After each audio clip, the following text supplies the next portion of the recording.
네, 반갑습니다. 네. 저는 정확하게는 입학사정관은 아니고요. 예. 경기도 성남에 있는 분당 이후고등학교 국어교사입니다. 예, 국어교사고, 지금, 교육부 유관기관인 전문대학교육협의회에 파견 근무 중이에요.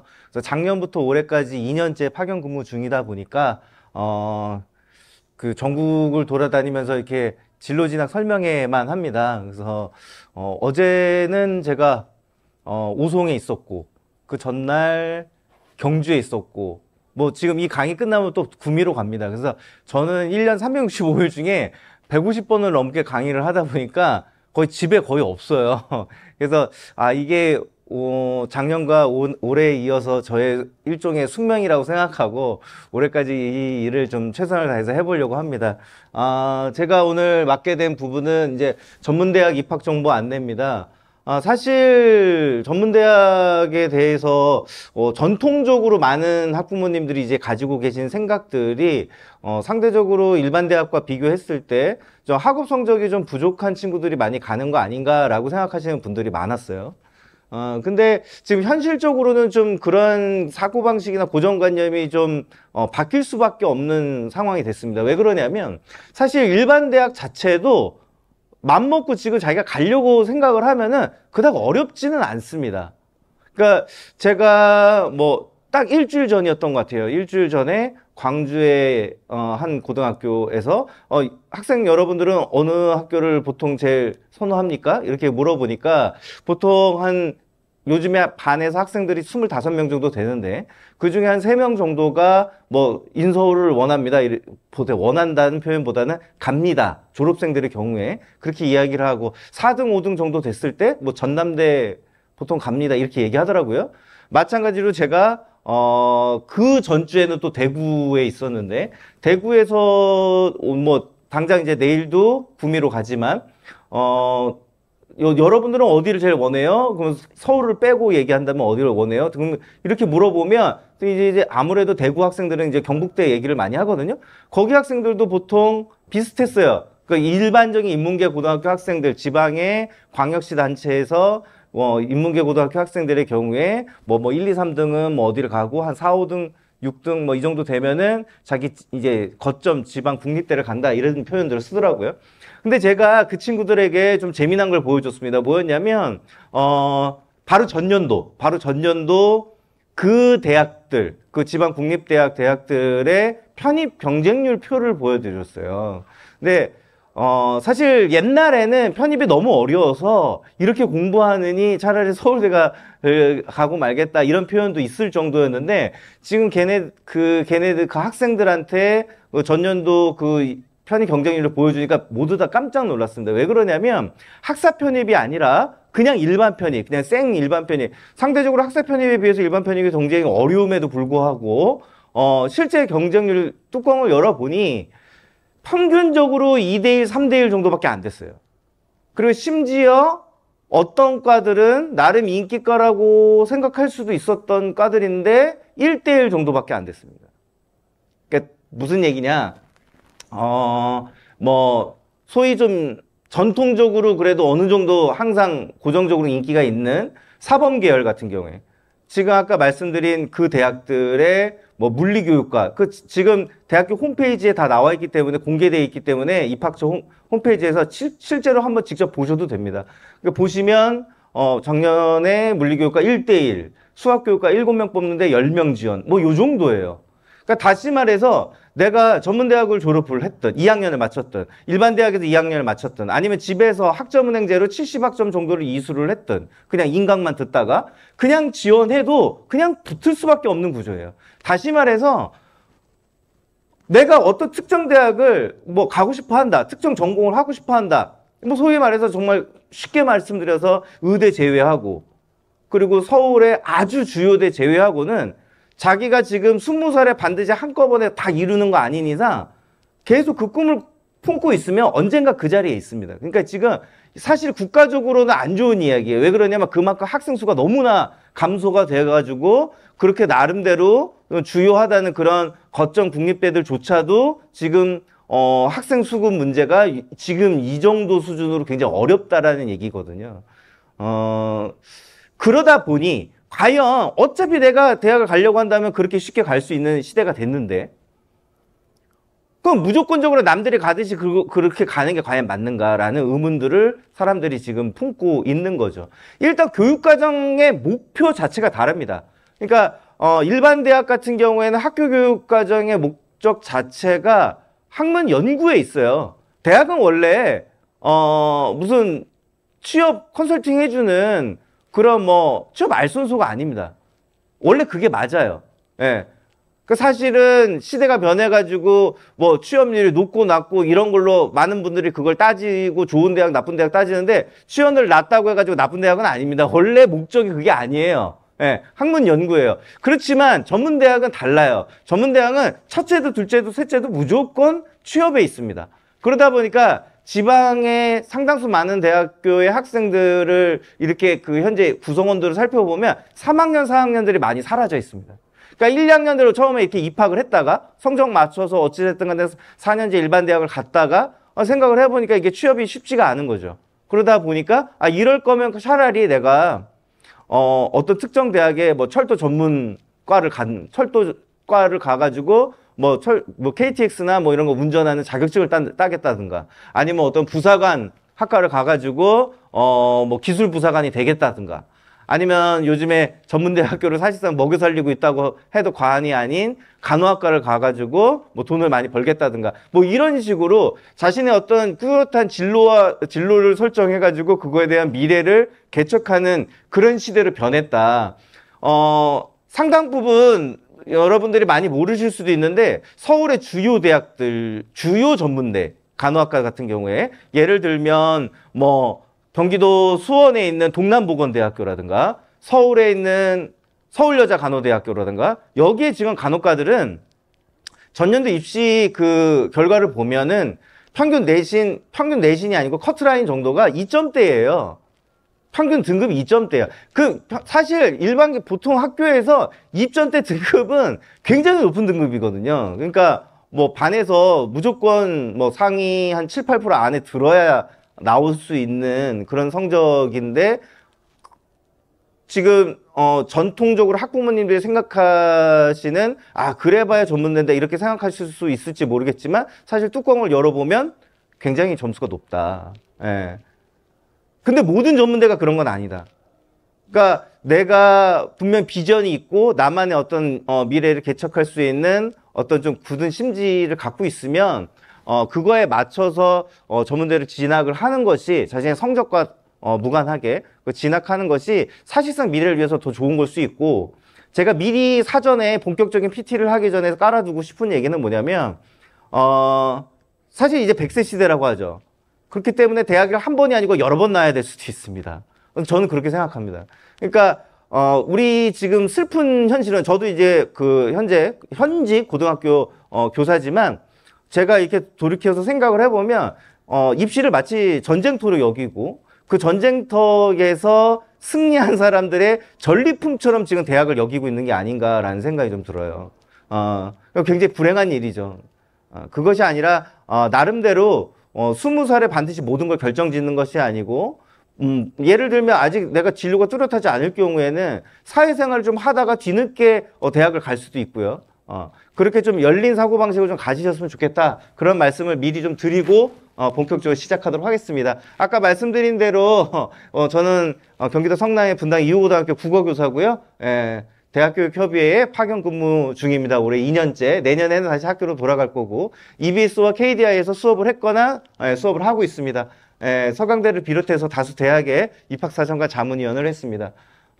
물론 이제 저의 이력만 봤을 때에는 사실 여기 법적으로 여기 적으면 안 되는 이력들도 많아가지고 제가 여기다 적지는 않았는데 저의 이력만 가지고 봤을 때는 굉장히 입시에 환장한 사람처럼 보일 겁니다. 근데 아까 처음에 서두에 말씀드린 것처럼 저는 대학이 반드시 모든 걸 결정해 주지 않는다고 생각해요. 그리고 좀 천천히 가도 된다는 말씀을 좀 드리겠습니다.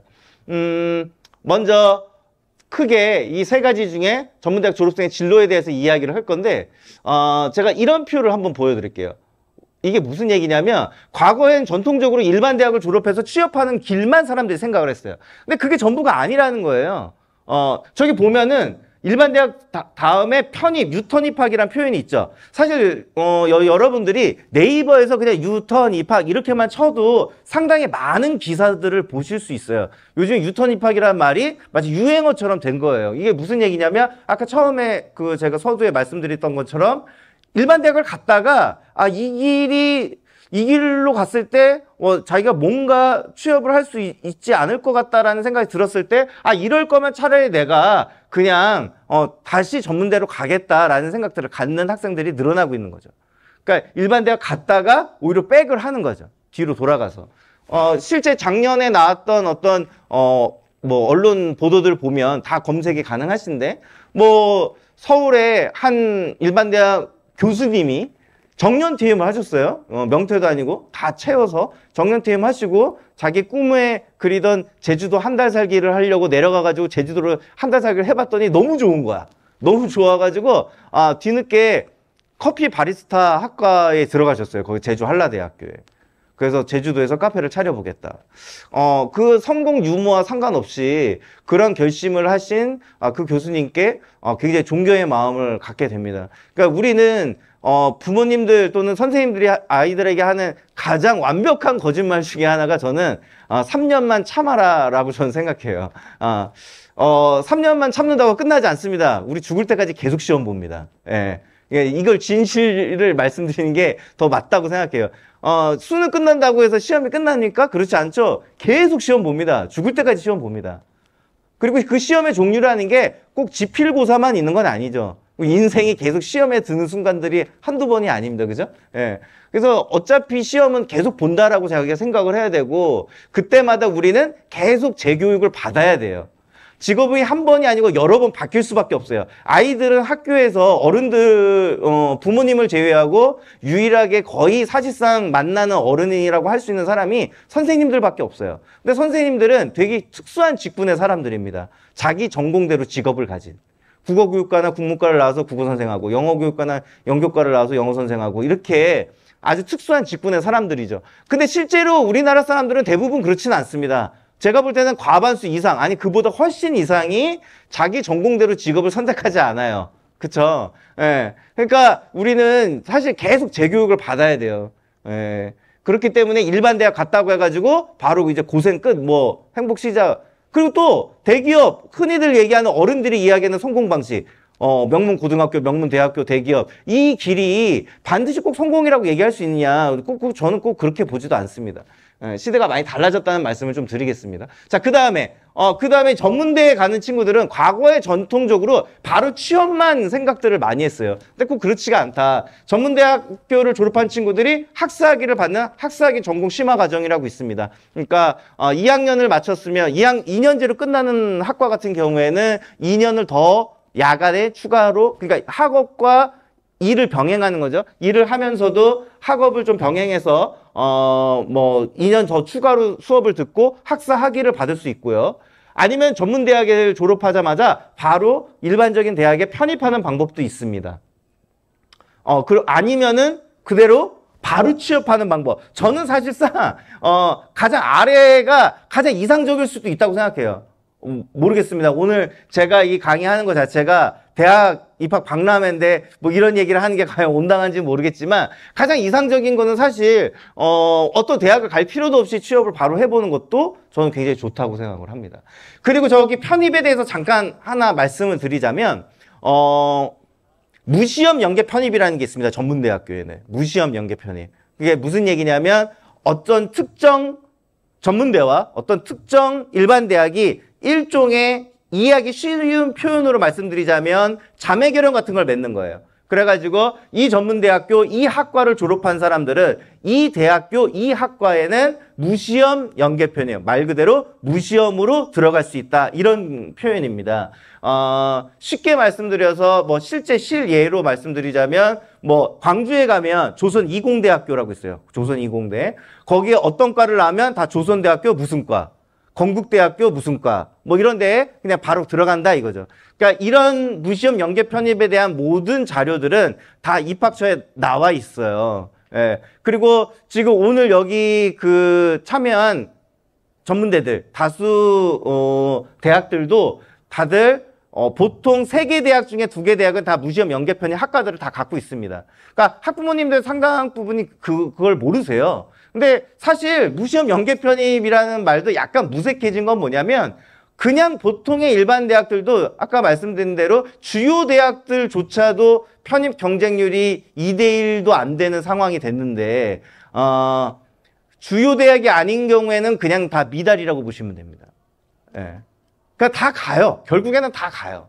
예. 그러니까 근데 저는 다 갈 필요도 없다고 생각해요. 그 뭐 나와서 큰 의미가 있나? 예. 이런 생각이 드는데 아무튼 그렇습니다. 그러니까 어렵지 않다. 대학만 가지고 봤을 때는. 저는 그래서 전문대만으로도 취업에 성공할 수 있고 그것만으로도 충분한 전공들이 있다고 보지만 그렇지 않고 자기가 좀 학업을 더 연장하고 싶을 때 기회를 굉장히 많이 열어줄 수 있는 공간이 될 수 있다라는 말씀 좀 드리고 자, 아까 말씀드린 대로 학사학위 전공 심화 과정을 통해서 대학원도 갈 수 있고 그 이후에 석박사 과정도 할 수 있다. 이 말씀을 좀 드립니다. 자, 전문대에서 학사학위를 취득한 사람들 실제로 학사학위 전공 심화 과정을 요즘에 많은 학생들이 하고 있고 만족도도 상당히 높은 편에 있습니다. 자, 전문대도 모든 과는 아니고요. 작년 기준으로 19개 대학 19개 과가 석사 학위를 주는 전문대도 있습니다.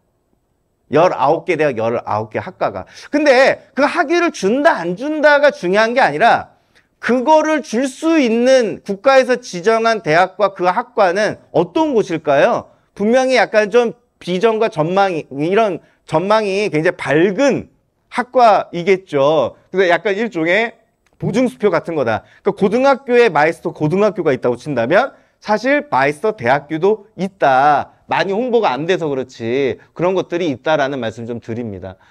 그래서 뭐 실제로 이렇게 전문대 졸업하자마자 석사 학위도 받는 그런 곳들도 있고요. 일반 대학의 석사하고는 좀 느낌이 다른 게 일반 대학 석사는 박사과정을 가기까지 그 이전 단계로서의 과정이라고 한다면 전문대에서의 석사과정은 보통 우리가 뭐 일종의 거의 장인을 키우는 그런 과정이라고 생각하시면 돼요. 자, 우리 네이버에서 프로컬리지라고 치시면 전문대학교 입학 포털이 있습니다. 보통 대기업의 어디가처럼 전문대에는 프로칼리지라고 합니다. 프로칼리지.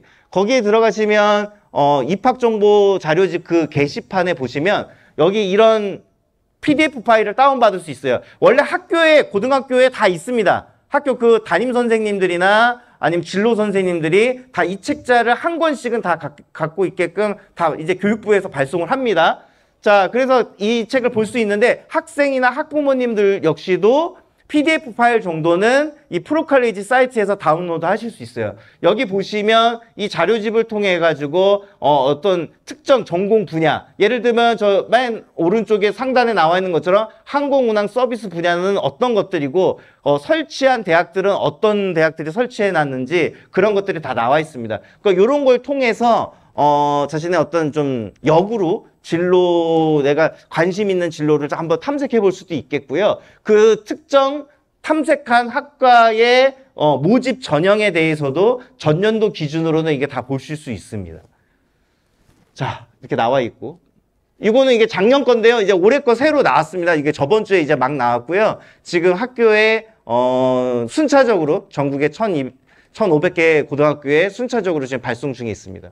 그러니까 이 자료집도 PDF를 역시 프로칼리지에서 지금 다운로드 가능한데, PDF는 지금 당장도 다운로드 하실 수 있어요. 보시면 대학 소개부터 기숙사 현황, 뭐 특성화 전공까지. 여기 특성화 전공명이라는 거는 이 대학이 가장 밀고 있는 주요 학과를 얘기하는 거예요.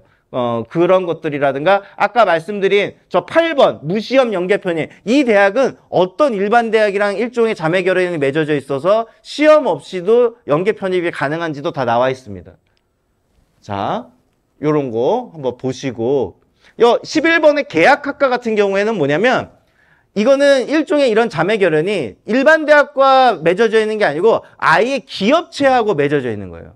그래서 이 대학교, 이 학과를 졸업한 학생들은 이 기업체로 바로 취업을 한다. 뭐 이런 걸 얘기하는 거죠. 아무래도 계약학과가 조금 더 인기가 있는 편입니다. 그래서 입학정보 자료집을 보면 주간인지 야간인지 또 모집 정원이 얼마인지 수업 연한이 몇인지 이런 것도 다 보실 수 있어요. 과거에 전통적으로는 수업을 전문대는 그냥 다 2년제다 이렇게들 많이 생각하셨는데 실제 현실은 그렇지 않습니다. 2년, 3년, 4년 다양한 게 전문대학의 특징입니다. 예. 우리 간호학과는 전부 다 4년제로 운영을 하죠. 뭐 유아교육이라든가 물리치료 이런 경우에는 대부분 이제 3년제로 운영을 하고요. 안경광학과, 이제 안경사를 키우는 안경광학과 같은 경우에는 거진 다 3년제인데 아주 특수한 경우 한 2개 대학 정도만 지방의 2개 대학 정도만 2년제로 운영을 합니다. 자, 그래서 여기 보시면 뭐 예를 들면 이런 거예요. 요게 미래대학교 서울에 있는 동양미래대학교라고 있거든요. 거기 뒤에 장을 보시면 이렇게 보시면 됩니다. 여기 뭐 예를 들자면 동양미래대 생명화학공학과를 나왔다. 그러면 3학년 무시험 연계 편입으로 연세대학교 미래캠퍼스의 화학과라든가 고려대학교 세종캠퍼스의 신소재화학과라든가 홍익대학교 세종의 바이오화학공학과라든가 이런 데를 무시험 연계 편입이 가능하다. 이런 표들이 전부 다 저 책자에 나와 있으니까 참고하시면 되겠습니다. 그러니까 이만큼 이 전문대만으로도 저는 충분하다고 생각하지만 혹시 학생이 학업을 더 연장하고 싶다고 했을 때 아예 시험 없이도 갈 수 있는 길이 이렇게 열려 있다라는 거죠. 아까 말씀드린 대로 모든 대학, 모든 학과가 다 그런 건 아니고요. 다 이걸 살펴보실 필요가 있다. 자, 그 다음 아까 말씀드린 대로 3개 전공 정도 내에서는 그 특정 대학의 주요한 특성화 전공과라는 것들을 이 책자에 다 소개가 되어 있는데 예를 들면 아까 그 동양미래대 같은 경우에는 컴퓨터 소프트웨어 공학과는 전년도 정보공시상으로 국가에다 정보공시 하게 돼 있거든요. 취업률이 몇 퍼센트인지 그 특성화 이 모집 학과에 대한 간략한 소개까지 다 나와 있으니까 잘 그 전공에 대한 이해가 부족하다고 판단되실 때에는 이 책자를 최대한 많이 이용해 주셨으면 좋겠습니다. 이거는 아까 말씀드린 계약학과입니다. 여기를 졸업하면 여기 주식회사 GTT 외에 33개 기업에 취업을 하는구나 이런 것들이 다 나와 있는 거예요. 자, 그리고 전문대학 학생들만 따로 국가 차원에서 글로벌 현장학습, 다시 말해서 해외 유학이죠. 이런 기회를 줍니다. 연 400명 정도, 1년에 400명 정도에게 이런 혜택을 주니까요.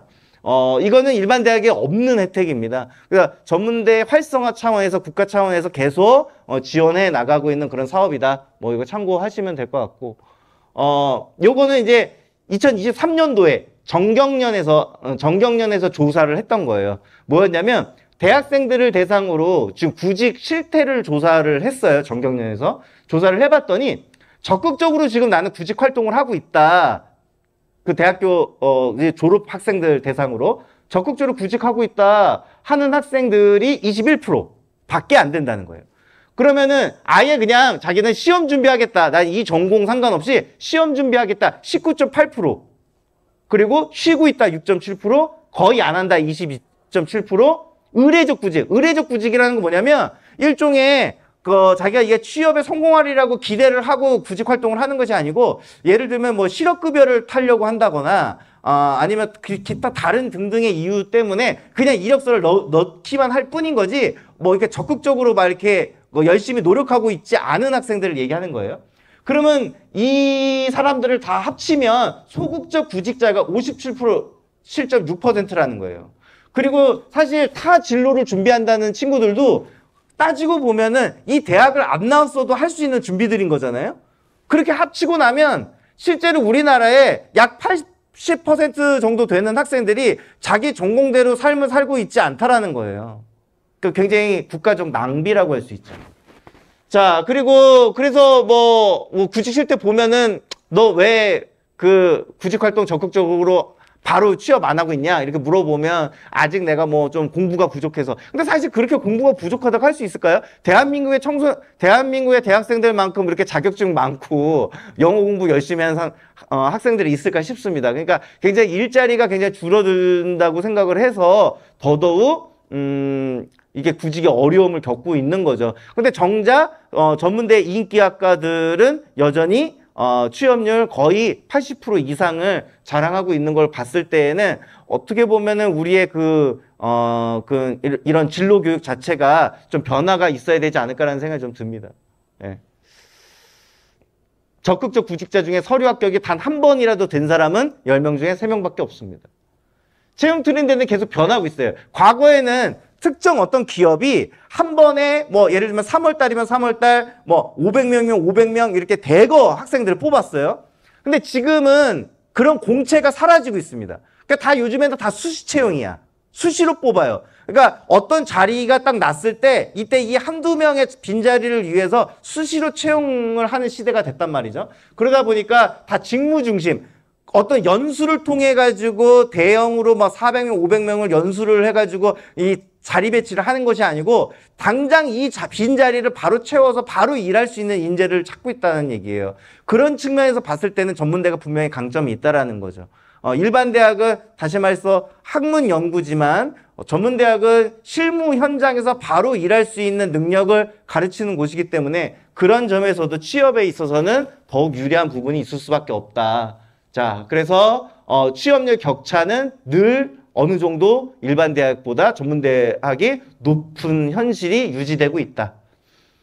그래서 실제 그 여수산업단지라든가 제철산업단지 대기업 이 지금 여기 언급되어 있는 많은 유수의 기업들이 최근 5년 이렇게 살펴보면 다 여기 있는 주요 그 인재들이 학부모님들이 생각하시기에는 대부분 다 서울의 주요 일반 대학 출신들만 입학하리라 생각하지만 실제로 그렇지 않습니다. 오히려 더 많은 학생들이 전문대 출신들이 입학하고 있고요. 자, 여기 다 나와 있죠. 그 다음 넘어가겠습니다. 그 계층 상승 비율도 높다. 이거 굉장히 특이한 표현이죠. 전문대 학생들이 보통 일반적인 그냥 지방 일반대 학생들보다는 분명히 계층 상승 비율이 높다. 이게 논문으로 아예 증명이 됐습니다. 논문으로. 근데 단순한 얘기예요. 왜 그러냐면 그냥 돈을 벌기 때문입니다. 돈을 벌기 때문에. 예. 그 이유. 자, 그래서 실제 전문대학 교육기관이 전국에 130개 대학이 있습니다. 4년제 일반 대학이 170개 대학. 그러니까 합쳐서 총 정확히 300개 대학이 있어요. 우리나라는 무려 300개나 대학이 있는 나라입니다. 근데 지금 학생 수가 과거에 20년 전 비교해서 반토막이잖아요. 지금 수능 인구가 40만 인구밖에 안 됩니다. 과거에는 많이 찍을 때는 90만까지도 갔었는데 지금 40만밖에 안 돼요. 그러다 보니까 오히려 대학들은 학생 수 확보에 있어서 많이 어려움을 겪고 있습니다. 자, 그런데 전문대학과 유사교육기관, 전공대학과 폴리텍, 직업전문학교 이런 학교들은 전문대학은 아닙니다. 저기는 졸업을 했을 때 전문학사 학위와 준하는 자격을 주는 거지 엄밀히 말하면 전문대학은 아니다. 특히 페널티는 뭐가 있냐면 국가장학금의 혜택이 없어요. 예, 국가장학금 혜택이 없다. 요거는 확인하셔야 되겠습니다. 자, 그리고 전공모아 앱입니다. 이거 어플 있습니다. 우리 학생들이 학교에서 보통 이제 진로 진학 상담을 받으면은 누구랑 받냐면 이제 담임 선생님 또는 진로 선생님 이런 분들하고 받잖아요. 그리고 나서 이제 그 옆에 앉아가지고 이 친구의 그 내신 성적이 입력되어 있는 이제 프로그램으로 합격 예측 뭐 이런 프로그램 돌리고 막 그럽니다. 합격 예측 프로그램도 굉장히 다양하죠. 근데 이제 전공모아 앱 같은 경우에는 모바일로 집에서 학생도 손쉽게 검색할 수 있어요. 그러니까 예를 들면 여기서 지금 전공정보 간호과 이렇게 치면은 전국에 어떤 간호학과들이 있고 뽑는 인원이 얼마고 이런 것들 다 나옵니다. 그러니까 담임 선생님하고 상담하기 전에 좀 자기가 어느 정도 좀 이제 생각의 정리를 하기에 저는 개인적으로 이 어플이 굉장히 편하다고 생각하고요. 가입할 필요도 없고 무슨 뭐 유료도 아닙니다. 다 무료이기 때문에 이런 거 다 교육부 차원에서 하는 거예요. 그러니까 이런 것도 하는 거 다운받아가지고 사용해 보시는 것도 좋다라는 말씀도 드리고요. 이런 거 한번 볼게요. 이건 무슨 얘기냐면 아까 처음에 제가 그 말씀 잠깐 말씀드렸는데 일반 대학은 170개 대학, 전문 대학은 130개 대학이에요. 그러니까 일반 대학 학생 수는 20만 명 정도 되고요. 전문대 학생 수가 16만 명입니다. 근데 나중에 한 4, 5만 명 정도가 재수를 하거나 비진학을 하는 거고. 근데 16만 명 중에 4만 5천 명이 무려 4만 5천 명, 거의 3분의 1의 수준이죠. 3분의 1 정도 되는 수준이 간호보건의료 계열로 가요. 그러니까 부모님 세대 때하고는 좀 달라요. 과거에는 전문대를 지탱하는 거의 대부분의 학과들이 그 기계과, 뭐 화공, 막 이런 쪽이었어요. 그러다가 또 유치원 이런 유아교육 이런 게 한창 인기 있을 때 유아교육 열풍이 불었다가 또 제과제빵이 한번 열풍이 불었었고 관광이 한번 또 이렇게 인기가 끌었던 적이 있었고 지금은 뭐냐? 지금은 최근 몇 년 동안에는 무조건 첫째도 둘째도 셋째도 간호학과, 물리치료, 뭐 치위생, 작업치료, 응급구조 뭐 이런 겁니다. 예, 그 중에서도 압도적으로 인기가 좋은 거는 간호학과죠. 근데 간호학과를 졸업하고 나서도 모든 과가 모든 대학은 아니지만 일부 대학들 거의 제가 볼 때 2개 대학 중에 1개 대학은 교직이수가 있어요. 교직이수가 있어서 보건교사 임용시험도 치를 수 있습니다. 이게 보시면 사실 일반적인 교과 선생님들은 교사가 되는 방법이 크게 3가지가 있죠. 그러니까 그 관련 사범대를 졸업하거나 아니면 대학원에서 그 사범 계열을 졸업하거나 아니면 일반과에서 교직이수를 하거나 3가지 방법이 있어요. 근데 간호는 그게 불가능해요. 왜냐하면 보건교육과가 우리나라에 없어요. 대학원에도 보건교육과가 없어요. 그러다 보니까 우리나라의 보건선생님들은 100% 전부 간호학과에서 교직이수 하신 분들입니다. 그런데 전문대에서도 간호학과는 4년제로 운영하기 때문에 교직이수 설치과들이 많고 현재 임용 합격하시는 분들의 제가 볼 때는 과반수 이상이 다 전문대 출신들이에요. 예, 네, 다 전문대 출신들. 이거 다 경북보건대 뭐 여기 학교제 임용. 작년에 전라남도 저기 순천인가요? 거기 있는 청암대학교는 7명이 합격했어요. 원래 1년에 그 각 시도별로 한 10명 정도씩 뽑는데 한 전문대가 막 6, 7명씩 뽑잖아요. 대구 같은 경우에는 대구 영남대학교는 매년 한 5명 이상씩 맨날 합격합니다. 그러니까 거의 그 뽑는 인원의 과반수가 계속 그 특정 전문대에서 계속 이제 그 배출을 하고 있는 거예요. 그러면은 이제 학교 교사가 되는 거죠. 예. 이렇게 간호학과 졸업한다고 해서 간호사가 되는 길만 있는 것이 아니고 보건교사로 열려있는 길도 있고 그 다음에 또 한 가지 또 어떤 것도 있냐면 보건소 직원이 되는 방법도 있습니다. 그러니까 다양한 분야로 진출이 가능하다. 어쨌든 제일 중요한 거 자격증을 갖고 있다라는 거예요. 자격증. 그러니까 보건소 직원 뽑을 때에도 경쟁률이 굉장히 낮아요. 거의 특히 지방 같은 경우는 거의 1대1밖에 안 되는데 왜 그러냐면 이걸 지원 가능한 자격 요건 자체가 간호사 자격증이 있는 사람만 대상으로 이거 채용을 하다 보니까 이걸 지원할 수 있는 사람이 많지 않은 거예요. 그러니까 이 자격증을 갖고 있다는 거는 매우 큰 힘이다. 예를 들면 똑같이 컴퓨터를 잘하는 학생이 2학생이 있다고 하더라도 누가 봐도 A라는 학생이 실제로 친구들 사이에서는 더 컴퓨터를 잘하는 학생이라고 하더라도 이 친구가 만약에 자격증이 없고 B라는 친구는 너도 나도 다 갖고 있는 그냥 가질 수 있는 아주 간단한 자격증에 워드 프로세서 하나는 갖고 있다. 그러면은 이 친구 B라는 친구가 더 인정을 받는 거예요. 그러니까 그만큼 자격증이라는 건 굉장히 중요한 거죠. 특히 전문대 학생들에게 매우 필요한 겁니다. 네, 이런 거 청암대학교 보건교사 임용시험 합격자가 작년에 7명이나 나왔습니다. 네. 그래서 보건교사 자격 취득 가능한 전문대학들이 이렇게 많이 있어요. 네. 그래서 전문대학교 졸업하고 나서도 당당히 학교에서 교사로서도 생활할 수 있다. 과반수 이상이다. 제가 그 말씀 드립니다. 이렇게 있습니다. 모든 대학이 아니니까 이렇게 참고를 하셔야 됩니다. 자, 그 특수건설기계과 이거 무슨 얘기냐면 이거 구미대학교에 있는 학과 이름인데요. 이런 겁니다. 제가 이제 교사 생활을 제가 올해 16년째예요. 제가 올해 교사 생활 16년 됐는데 이렇게 돌이켜서 이렇게 보니까 학부모님들도 대학 입학을 아이가 잘 했으면 하길 바라시고 아이들도 그런 욕심이 다들 있죠. 근데 그 기저에는 뭐가 있냐면 제가 판단했을 때는 그런 거예요. 사실 부모님들도 알아요. 좋은 대학, 소위 말하는 명문대학 졸업한다고 해서 돈 많이 벌고 성공하는 거 아니라는 거 부모님들이 사실 애들보다 더 많이 압니다. 근데도 왜 부모님들 입장에서는 아이들이 대학에 잘 진학하길 바라냐? 제가 내린 결론은 도와줄 방법을 모르겠어서예요. 예, 도와줄 방법을 모르겠어서. 예, 그러니까 뭘 어떻게 도와줘야 될지 잘 모르시는 거죠. 그러다 보니까 그나마 내가 할 수 있는 가장 좋은 방법은 나름대로 돈을 열심히 벌어서 아이에게 학원을 잘 보내줘야지. 내지는 잔소리를 많이 해야지. 뭐 이거 정도밖에 안 되는 거죠. 예. 그러니까 아이들이 과연 잘 먹고 잘 살 수 있을까? 지가 알아서 좀 스스로 잘 성장할 수 있을까? 이런 걱정들이 많으시잖아요.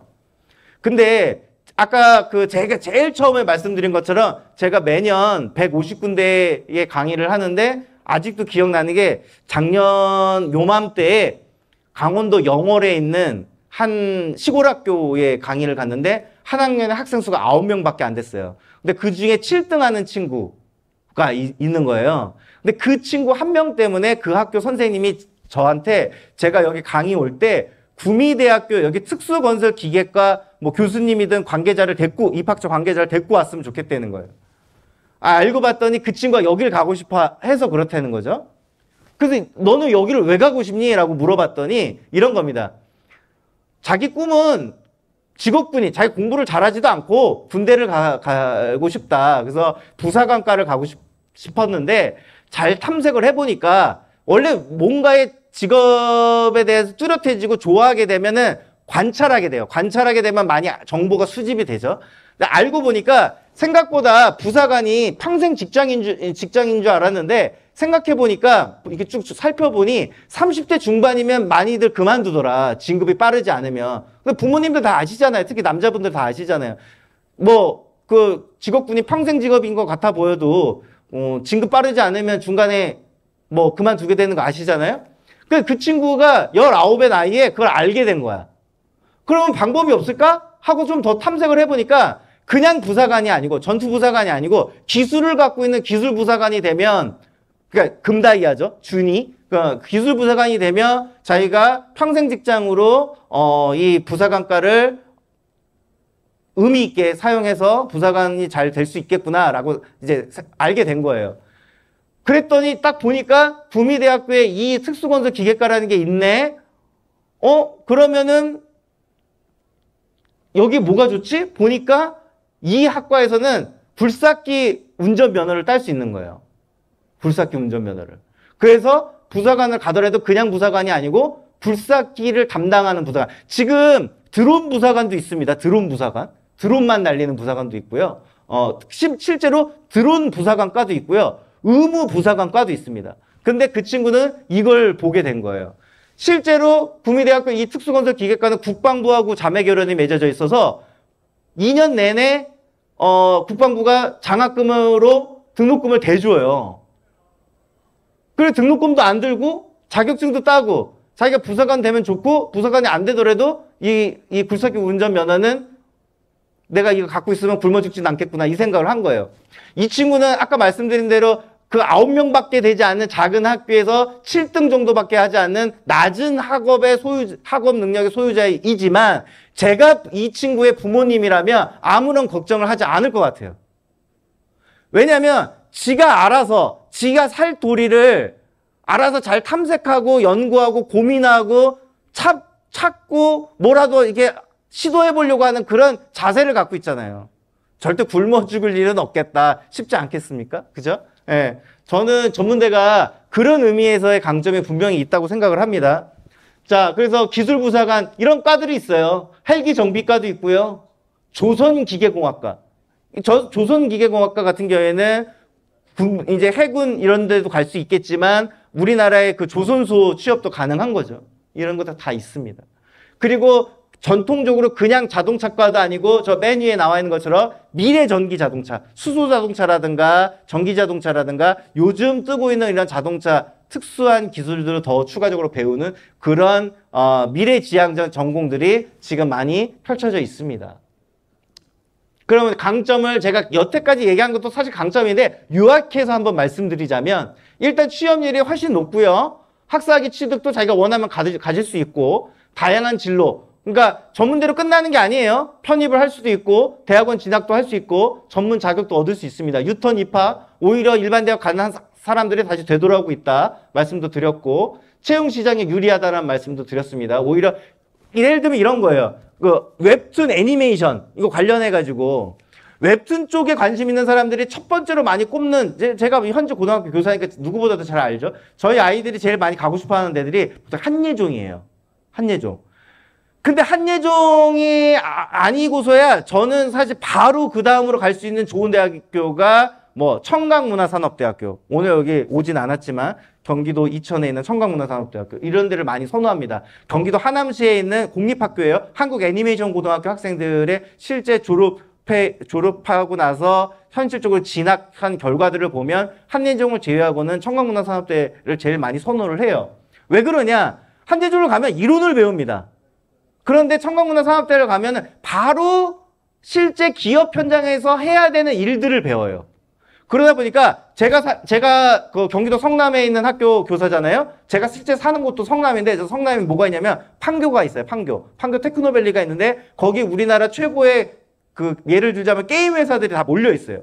게임 회사들 뭐 네이버부터 시작해가지고 뭐 한게임, M게임 뭐 다 있어요. 근데 거기에 취업하는 학생들은 대부분 그 청강문화산업대학교 웹툰 애니메이션과를 나온 바로 실무를 배운 사람들을 거기서 게임 회사들이 그렇게 그 학생들을 뽑지. 아, 이 친구는 유명한 대학 출신이네, 한예종 출신이네 이렇게 해서 뽑지 않아요. 그러니까 어느 것이 더 현실적으로 중요한 것인가를 학부모님이나 학생이나 다 생각해 보셨으면 좋겠다. 자, 그리고 성인 학습자를 위한 전형들도 굉장히 많습니다. 어른들도 저는 대학을 4번 나왔어요. 왜 4번 나왔냐면 우리 아이들한테 우리 반 애들한테 그 어차피 인간은 평생 죽을 때까지 공부하는 거다라는 걸 제가 증명시켜 주려고 계속 재학 중인 상태를 유지했습니다. 그러다 보니까 대학을 4번 나왔는데 첫 번째 대학은 이제 제가 이제 국어 선생이니까 국문학이었고 두 번째 대학이 이제 사범 계열 국어 교육학을 했고 세 번째가 이제 방통대를 졸업했어요. 법학으로. 예, 제 친동생이 법을 공부해가지고 제 나름대로 법 공부를 한번 해보고 싶었다라는 마음이 있었나 봐요. 근데 그게 제일 어려웠어요. 8년 걸렸어요, 8년. 예, 너무 빡세더라고요. 그죠? 그 다음에 4번째 대학은 우리 집에서 제일 가까운 대학. 제가 경기도 성남 사니까 우리 집에서 제일 가까운 대학이 단국대학교였는데 그 단국대학교에서 이제 심리학을 했어요. 근데 최근에 제가 5번째 대학을 지금 생각 중에 있습니다. 그게 뭐냐면 제가 이제 국어 선생이잖아요. 제가 그 국어교사 자격증, 한문교사 자격증, 그 다음에 이제 한국어, 외국인애가 가르치는 거, 한국어교사 자격증도 있지만, 사서 자격증도 한번 요즘에 욕심이 나더라고요. 근데 알고 보니까 대림대학교, 성균관대, 숙명여대, 대림대 이런 데서 사서 자격증을 주더라고요. 성균관대는 뺐어요. 왜냐면 알아보니까 뭐 그건 2급을 주더라고요. 숙명여대하고 대림대를 갈까 하다가 사실 숙명여대도 가도 돼요. 왜냐면 저 같은 성인학습자는 뭐 여대여도 갈 수 있어요. 근데 좀 그래요. 그쵸? 예. 예. 우리 애들이 맨날 물어봐요. 우리 반 애들이. 그래서 선생님 요즘에 어느 대학 다니고 있어요? 그러니까 선생님은 요즘에 숙명여대를 다니고 있다. 좀 그렇잖아요. 그죠? 예. 그래가지고 저는 그래서 대림대학교로 가기로 결심을 했어요. 더군다나 제가 원래 고향은 경기도 안양이거든요. 근데 안양에 있는 학교니까 부모님이 아직 안양에 계시고 나쁘지 않겠다 이렇게 마음을 먹었습니다. 그러니까 공부는 어차피 평생 하는 거다. 그래서 이 소위 말하는 명문대학을 진학하는 거를 입시라는 전쟁터의 전리품으로 여기지 않았으면 좋겠다. 그런 말씀을 꼭 드리겠습니다. 자, 슬로우 스타터죠. 예, 전문대 학생들은. 이거 원래 영상 보면 좋은데 시간 관계상 다 볼 수는 없고요. 이 친구도 세무사를 하시는데 경인여대를 나오시기도 했지만 학사학위 전공 심화 과정을 한 걸로 알고 있어요. 그러니까 아까 제가 말씀드린 2학년, 3학년 마치고 1, 2년 더 추가해가지고 전문학사가 아니고 아예 학사학위를 받는 과정까지도 다 하신 걸로 알고 있고요. 이건 넘어가겠습니다. 그래서 2년제, 3년제, 4년제 다 다양하다. 뭐 이런 얘기 한번 드릴게요. 이런 얘기. 예를 들자면 이런 거예요. 안경광학과가 대부분 3년제입니다. 대부분 3년제. 근데 전북과학대를 비롯해서 아주 소수에 있는 이 2-3개의 대학만 2년제를 운영해요. 거의 대부분 3년제입니다. 그런데 4년제 일반 대학도 안경광학과가 있는 곳이 있어요. 그게 어디냐면 서울에 있는 서울과학기술대학교랑 경기도 성남에는 을지대학교가 있어요. 그 두 개 대학은 4년제로 운영합니다. 그런데 안경영화과를 졸업하는 사람들만 안경사 시험을 볼 수 있는 자격을 줘요. 2년제를 졸업하든 3년제를 졸업하든 4년제를 졸업하든 어쨌든 그 졸업반 때에 안경사 시험을 볼 수 있는 자격을 줍니다. 근데 학부모님도 한번 생각을 해보세요. 그러면 빨리 졸업해서 빨리 안경사 시험에 합격하는 게 나은 거 아닐까요? 합격률이 보통 70%입니다. 안경사 시험의 합격률이 70%예요. 70%. 그러면은 사실 국가 시험인데 70%면 굉장히 높은 거예요. 나머지 내가 30%에 들어가지고 합격을 못했어도 적어도 이듬해에는 합격한다는 얘기거든요. 예. 뭐 뭐 서울에 서대문 서대문구 이런 데 가면은요. 저기 그 회원동 이런 데 가면 뭐 쪽집게 한 달 속성반 이런 것도 있어요. 막. 예. 아무튼 빨리 졸업해서 빨리 그 안경사 합격하는 게 좋잖아요. 근데 왜 우리는 무조건 그래도 서울과기대가 좋지 않을까? 을지대가 더 좋지 않을까? 이렇게 생각하는 것도 약간 편견일 수 있다. 지금 안경 끼신 분들이 거의 대부분인데 안경점 어떤 데 가십니까? 가격이 싸거나 집에서 가깝거나 디자인이 예쁘거나 아니면 뭐 좀 유명한 브랜드의 안경점에 가거나 그러지 않아요? 우리 안경점 사장님은 서울과기대 졸업했으니까 나 그 안경점 갈 테야 그럽니까? 아니잖아요. 그러니까 굉장히 우리는 너무 불필요하게 공부를 하고 있는지도 몰라요. 간호학과도 마찬가지예요. 저도 아까 전에 말씀드린 것처럼 간호학과가 가장 압도적으로 인기고 물리치료나 작업치료나 뭐 이런 거 다 뭐 치기생이나 다 인기인데 웬만하면 저는 그래도 더 간호학과를 더 권장하는 편이에요. 우리 아이들한테. 근데 그런 애들도 있어요. 이제 제가 다 실제로 겪었던 건데 저희 반 애들 중에서 조금 점수가 아까운데 그냥 간호학과 가는 게 더 낫지 않을까? 왜 치위생이니? 그냥 선생님 고등학교 3년 다니는 것도 힘들어 죽겠는데 어떻게 4년을 또 다닙니까? 이런 얘기를 하더라고요. 그래서 그래 너는 그냥 3년만 다녀라. 제가 그랬어요. 그러니까 아이들의 어떤 성향도 좀 판단을 하셔야 되겠고요. 그렇게 판단 잘 하셨으면 좋겠습니다. 자, 그리고 예를 들면 이런 거예요. 여기 K-팝 같은 거, 이거 전문대학을 충분한 전공이라고 돼 있지만 저는 개인적으로 K-팝 같은 경우에는 굳이 대학을 갈 필요가 있나 싶습니다. 예를 들면 작년 기준으로 말씀드릴게요. 이거 다 데이터, 이거 네이버 치시면 다 나와요. 실용음악과로 유명한 대학이 어디냐면 일반 산업대 중에 산업대학교로 우리가 분류가 되는데 호원대학교라는 대학이고요. 서울예술대학교라고 있어요. 연예인들 많이 나온 데 있죠. 서울예술대 기준으로 말씀드리자면 작년 실용음악과 보컬 전공으로 거긴 특이해요. 남자 여자 따로 뽑는데 남자 3명 여자 3명 뽑는데 남자 3명 뽑을 때 780 몇 명이 지원했어요. 그리고 여자 3명 뽑을 때 980 몇 명이 지원했어요. 경쟁률 약 329대 1. 예. 진짜 말도 안 되는 거죠. 다 실용음악 하겠다는 애들이 요즘 너무 많아가지고. 저희 반에도 그런 애들 항상 있어요. 저희 반에도 막 실용음악가 저 떨어지면 죽어버릴 거예요. 막 그래요. 그래가지고 그래? 그럼 너 노래 한번 불러봐. 아침 조회 때 막 시켜봤는데 참고로 말씀드리자면 저는 음치입니다.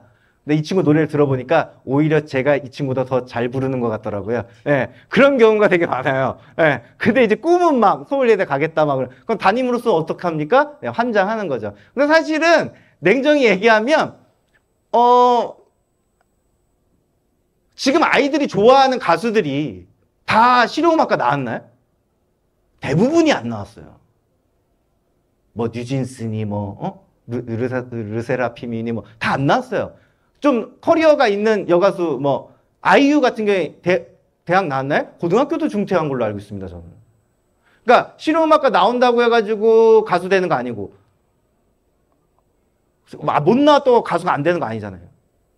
근데 왜 우리 아이들이 실용음악과 붙고 떨어지니까 목숨을 거냐? 그 대학에 그만큼 오로지 기승전 대학으로 내 마음이 주객이 전도가 돼버렸기 때문이에요. 그렇게 되면 안 된다라는 말씀 좀 드리고요.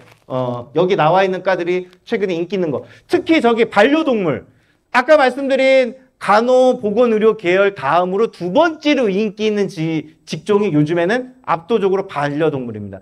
전국의 어떤 과들인지 요즘에 학생 수가 감소돼가지고 입학자 확보가 어려움에도 불구하고 반려동물은 전국의 어느 대학이든 다 기본 5, 6대1 이상 합니다.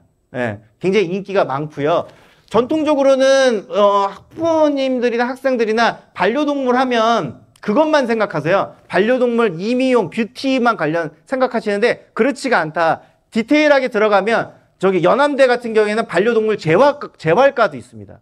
그러니까 TV 동물농장에 나온 것처럼 반려동물을 재활시켜주는. 근데 실제로 동물보건사라는 직업이 그런 자격증이 재작년에 처음 생겼어요.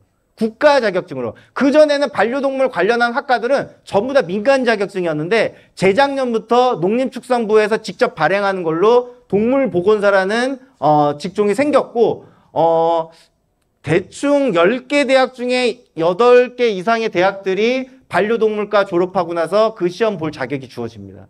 그러니까 다 주어지는 게 아니고 그 과를 졸업한 사람들만 할 수 있어요. 그럼 동물보건사 따고 이제 동물병원에서 일을 하게 되는 거죠. 그리고 또 뭐가 있냐면 이거는 우리나라에서 이 직업을 갖고 있는 사람이 몇 명 없어서 굉장한 혜택인데 제가 볼 때는 뭐 이런 사실 뭐 돈이 전부는 아니지만 여기 나와 있는 이 모든 전공 합쳐서 가장 돈을 잘 버는 사람이지 않나 싶은데 뭐냐면 반려동물 장례지도사예요. 예, 요즘은 반려동물을 자기 가족처럼 생각하는 분들이 굉장히 많은데 이 이 장례를 해줄 수 있는 사람이 별로 없는 거죠. 실제로 그 전남의 부모님 세대들은 아실 거예요. 오수의 개로 유명한 그 전남 오수에 납골당도 드디어 생겼습니다. 반려동물 납골당. 대단하지 않습니까? 그러니까 이런 반려동물 장례 지도사가 굉장히 필요한데 굉장히 없다. 예. 근데 자기 스스로 그 먹고 살 것을 고민하든가 아니면 나는 어떤 내가 좋아하는 일을 할 것인가 내가 잘할 수 있는 일을 할 것인가 이런 고민들이 한편으로 생각해 봤을 때는 국영수사가 공부하는 것보다 더 의미 있는 건지도 몰라요. 네. 자, 그래서 이제 실제로 전문대학 졸업한 이후에도 일반대학 가는 학생들도 있고요. 네. 그 무시험 연계편이 아까 다 설명드렸고 아까 말씀드린 동물보건사도 이제 올해 시험을 치르게 되면 3회째가 될 거예요. 아직 초반이에요. 네. 자, 그래서 차라리 물리치료 배우자 4년제 전공 버리고 이제 뭐 살 길을 여기 부제목이 참 안타깝지 않습니까? 취업난에 살 길 찾는 청년들 막 이러는데 그래서 취업과 직결되는 기술직이 인기다. 근데 대학마다 특성화 학과는 분명히 존재합니다. 가령 아까 말씀드린 대로 간호학과가 압도적인 인기인데도 불구하고 예를 들자면 경상북도에 있는 경북전문대학교라고 있어요. 거기 같은 경우에는 철도 운항하는 그 과가 좀 인기가 있고 기타 등등 뭐 이렇게 뭐 다 주력하는 좀 특성화 전공들이 좀 있기 때문에 이 대학은 뭘로 유명한가 이런 것도 좀 알아보시면 좋아요. 참고로 뭐 경기도 이천에 있는 뭐 한국관광대학교 뭐 이런 데는 제가 제빵으로 괜찮구나 뭐 이런 것들 다 존재하기 때문에 이런 것도 알면 되게 좋겠고요. 뭐 지금 여기 이 사진에 오른쪽 그 위에 그 학기체 들고 있는 자매 이분들이 원래 그 전직 하키 국가대표 선수들이에요. 근데 아시겠지만 나이 30만 돼도 노장 소리 듣잖아요. 그러니까 어때요? 그냥 이제 국가대표 은퇴하고 나서 전문대학에 그 운동 처방학과에 가서 진학해서 이제 뭐 재활 또는 트레이너 이런 것들을 해보겠다고 제2의 인생을 꿈꾸는 거죠. 그 밑에 전문대학 입학한 아까 제가 말씀드린 정년퇴임하고 카페 바리스타를 꿈꾸는 이런 교수님들도 있고요. 예. 자, 입시 전형에 대해서 말씀드리겠습니다. 그래서 압도적으로 수시에서 거의 다 뽑습니다. 거의 수시에서 뽑는데 학생부 위주로 뽑습니다. 학생부 위주로 뽑는 인원이 무려 71%. 그러니까 내신 성적 위주로 뽑는데 꼭 말씀드리고 싶은 건 뭐냐면 지금 내가 생각했던 내신 성적보다는 올라갈 수밖에 없어요. 실제 내신 성적이. 왜 그러냐면 일반 대학하고 달리 전문대들은 한 학년만 보거나 아니면 우수한 3개 학기를 보거나 또는 우수한 2개 학기를 보거나 뭐 이런 식이기 때문에 자기가 생각하는 자기의 원래 내신 성적보다는 성적이 조금 올라갈 겁니다. 그러니까 너무 두려워하지 않고 지원했으면 좋겠고, 일반 대학은 6개까지만 지원이 가능하잖아요. 근데 전문 대학은 마구마구 지원할 수 있습니다. 그리고 지금은 날짜가 지금 7월 달이잖아요. 이때 말고 9월 달 정도에 또는 8월 말 정도에 열리는 그런 박람회 때 한번 가보시면, 그때는 현장에서 UA 어플라이나 진학 어플라이가 아니고 현장에서 이게 종이로 원서 지원도 가능한 경우가 많아요. 그때는 그 다수 특히 전문대학들 같은 경우에는 무료 원서 접수도 돼요. 그러니까 그런 박람회 때 또 와보시면 좋겠다, 그런 말씀도 드립니다. 그런데 불가능하진 않다. 내가 내신 능력이 너무나 낮다. 면접 전형도 지원 가능합니다. 네, 면접 전형들 있는 학교들도 있으니까 참고하셨으면 좋겠고, 이게 전통적으로 인기 있는 학과들과 현재 인기 있는 학과들을 실제 현실이 어떤지 볼 수 있는 그런 표인데, 아까 말씀드린 것처럼 간호보건 계열이 3분의 1 정도 됩니다. 거의 44,000명. 압도적으로 많죠. 기계, 전기, 전자는 그래도 전문대를 전통적으로 오랫동안 근간을 지켜왔던 학과들이다 보니까, 또는 앞으로 미래 세대가 AI로 대표되는 인공지능의 시대라고 하니까 여전히 인원수가 좀 요구되고요. 이렇게 인기 있는 과들, 그렇지 않은 과들까지 상위 있는 학과들을 이렇게 좀 배치를 해가지고 한눈에 보실 수 있을 것 같아요. 자, 접수 기간은 시작은 일반 대학이랑 똑같아요. 9월 9일 날 시작하는 건 똑같아요. 근데 일반 대학은 학교에 따라서 어떤 데는 3일, 어떤 데는 4일, 어떤 데 5일 이렇게 접수를 해요. 그러니까 놓치면 안 돼. 그래서 다들 금요일 날 접수 마감되는 줄 알고 넉넉히 있다가 놓치는 대학이 나올 수도 있어. 어떤 일반 대학은 3일 만에도 끝나버리거든요. 그거 참고하셔야 돼. 근데 전문 대학은 시작과 끝이 똑같아요. 전국에 있는 모든 전문대가 시작과 끝이 똑같아. 일반 대학하고 달리 좀 길게 해요. 길게. 한 3주에서 4주 정도 접수를 받습니다. 그리고 1차가 있고 2차가 있어요. 일반 대학은 1차, 2차 따로 없어요. 근데 전문 대학은 1차, 2차 따로 있어요. 그래서 1차에 지원하고 1차에 합격한 사람이 2차에 또 지원도 돼요. 다만 수시에서 합격한 사람들은 1차가 됐든 2차가 됐든 합격한 사람들은 정시 지원을 못 하는 거야. 그쵸? 정시 지원을 못 하는 거다. 근데 압도적으로 거의 70%, 80%를 수시 1차에서 뽑으니까 웬만하면은 1차 때 꼭 지원을 하셔라.